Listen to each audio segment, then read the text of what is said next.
The little girl came out of nowhere, barefoot on blistering asphalt, her dress torn and her face streaked with dust and tears, running straight toward the line of roaring motorcycles like she was chasing hope itself. The engines were still growling from the midday ride, chrome flashing under the hard blue sky, when she tripped, caught herself, and screamed with everything her small lungs could carry that men were hurting her mother. Every biker there felt it in their bones before they understood it with their minds. That sharp, helpless sound that cuts through noise and pride and leaves only instinct behind. If this opening already grips your heart, take a second right now to like, comment, share, and subscribe to the channel. Time, less soul story if you believe kindness still matters, and that second chances can change lives. They had stopped at a roadside fuel station just outside town, the kind of place where heat shimmers off concrete and the air smells like gasoline and dust. It was full daylight, sun high and unforgiving, shadows short and honest, nothing hidden. The bikers were a mix of scarred leather, sunburned arms, and tired smiles, men and women who'd learned to carry their pasts quietly. At the center of them was Rowan Hale, broad-shouldered and gray at the temples, the unofficial anchor of the group. He had the posture of someone who'd spent years bracing against the world, and the eyes of someone who'd learned to watch first and judge later. When the girl reached him, clutching his leg like it was the only solid thing left in her world, something old and fierce woke up in him. Around him, engines cut off one by one, the sound dying until the station felt suddenly exposed like a stage before the curtain lifts. The girl's name was Anika, though no one knew it yet. All they saw was a child shaking so hard her teeth rattled, pointing back toward a cluster of low apartment buildings baked pale by the sun. The bikers didn't need details. They'd seen enough of life to recognize the truth written on a kid's face when fear has nowhere left to hide.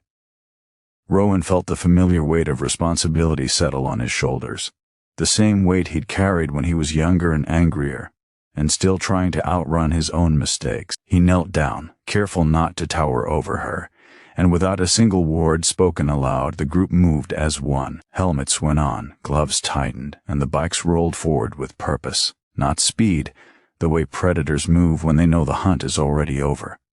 They followed the girl through streets bleached by noonlight, past open shop doors and people pretending not to see. The buildings were cracked concrete and peeling paint, laundry hanging like tired flags. At the entrance of one stairwell, the air felt different, thick with the kind of silence that means trouble. Rowan could hear something even before they reached the second floor. A sharp impact, a muffled cry, the sound of rage finding flesh. The bikers parked below, their presence impossible to ignore, and climbed the stairs two at a time. This wasn't about intimidation for them. It was about interruption, about stepping into a moment where harm thought it was unobserved and making it stop. Inside the apartment, daylight streamed through a dirty window, lighting a scene that froze the blood. A woman named Maribel was on the floor, one arm raised in useless defense, her cheek already swelling, her eyes dull with exhaustion rather than surprise. The men around her were not strangers. They were familiar evils, the kind that wear ordinary faces and believe the world owes them obedience. When they saw the bikers fill the doorway, leather and ink and unblinking eyes, the power in the room shifted. There were no threats spoken, no dramatic gestures.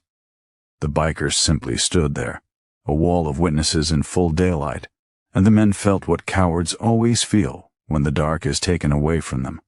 What happened next wasn't a brawl, and it wasn't mercy. It was accountability. Rowan stepped forward, not touching anyone, his presence alone enough to draw every eye. The bikers behind him spread out, blocking exits, phones already recording, not to show off but to ensure truth couldn't be twisted later. Someone outside had already called for help. The sirens would come because daylight has a way of pulling people into action when they know they can be seen. The men tried to bluster, to explain, to minimize, but the room itself seemed to reject their words. Maribel's breathing slowed as she realized she was no longer alone. Anika ran to her, clinging to her neck, and for the first time that day the child's sobs softened into something like relief. When authorities arrived, the bikers didn't disappear. They stayed, calm and unmovable, answering questions, showing footage, making sure the story couldn't be bent into something it wasn't. In the harsh noon light outside, neighbors gathered, drawn by noise and curiosity, and maybe by a small spark of courage they hadn't felt in a while. The men were led away, their anger finally caged by rules that only seem to work when someone insists they do. Maribel was helped to her feet, given water, shaded from the sun. Rowan watched her hands shake as she drank, watched the way she kept one arm around Annika like a lifeline. He recognized the look in her eyes, the mix of gratitude and fear that comes when rescue feels both miraculous and temporary. The bikers didn't ride off after that. They took Maribel and Annika to the hospital, staying long enough to make sure injuries were treated and paperwork was understood. In the bright corridors, the contrast was stark. Leather vests against white walls, heavy boots on polished floors. A reminder that help doesn't always look the way people expect. Rowan filled out forms with a steadiness born of experience, while others made calls, arranging a safe place for the night, connecting Maribel with resources she'd never known how to access. It wasn't heroism to them, it was follow-through. They knew that stepping in once means nothing if you vanish when the hard work begins. As the afternoon stretched on, sunlight slanted through windows, turning dust into gold. Maribel talked quietly, not in speeches but in fragments, about years of fear, about learning to be small to survive, about the moment she realized Annika had learned the same lesson. Rowan listened without interrupting, because some stories need space more than solution. He thought of his own past, of the ways he'd once confused control with strength, of the long road it had taken to unlearn that lie.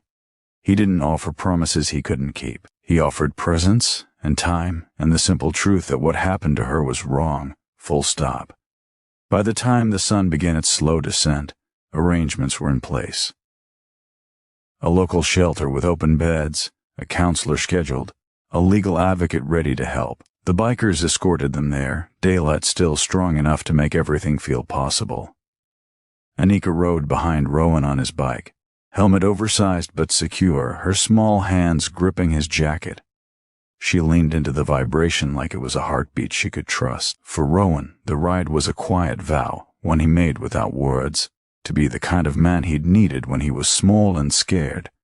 Days turned into weeks, and the story didn't fade the way headlines do. The bikers checked in, not hovering but present, dropping off groceries, making sure appointments were kept, teaching Annika how to ride a bicycle in a park where the sun filtered through leaves. Maribel's bruises healed, but more importantly, something inside her shifted. She stood taller. She laughed sometimes, surprised by the sound. She learned to ask for help without apologizing. The daylight became her ally. She opened curtains, let rooms fill with sun, refused to keep secrets that fed on shadow. The town noticed. People who had once crossed the street to avoid the bikers now nodded, then waved. The fuel station owner put out a sign offering free water on hot days. A neighbor started a watch group, not out of suspicion but care.